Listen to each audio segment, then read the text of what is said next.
It's possible that when working with your data, you may need to multiply or divide each of your scores by a constant. For example, let's imagine that you've done a survey or you've administered a quiz to some students, and you've told them that for every right answer, you're going to give them $5.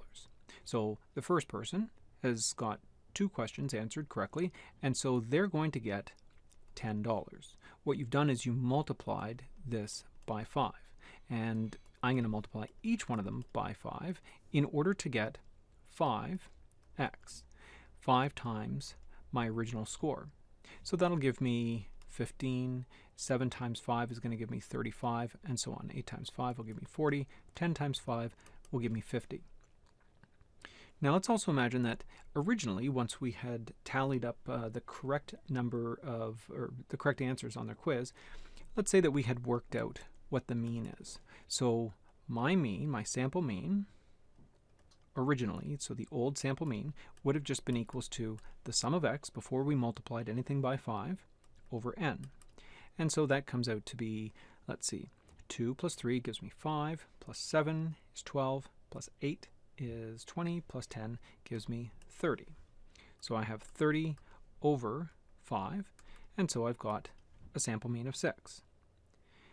Now if I want to, if I'm trying to find my new sample mean once I've multiplied everything by a constant, I could go through the same process again.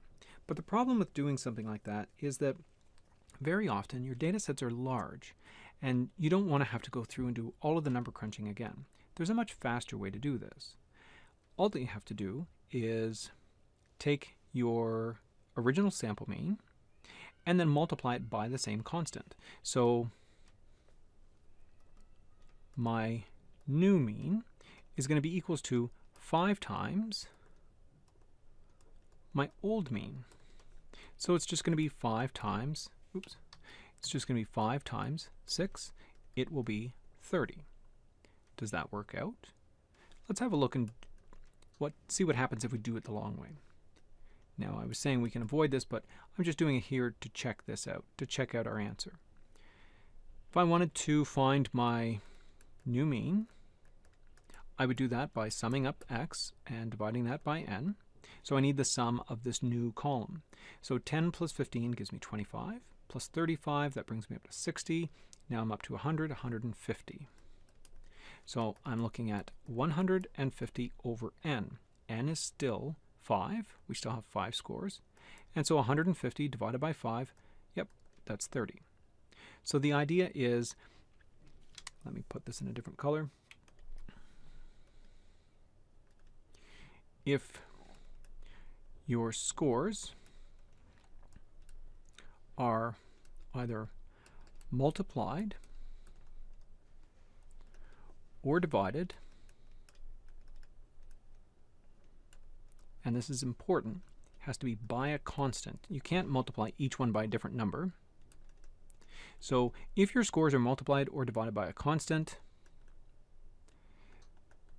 the mean doesn't have to be the sample mean. It could be population. So I'll just say the mean in general. The mean is also multiplied, which is what we did here, would have been the same if we had done divided, by the same constant. So that's what happens when you multiply or divide your original scores to get a new set of scores. You don't have to go through and do all the math again. You can simply just perform the same process, just do 5 times the mean to get your new mean.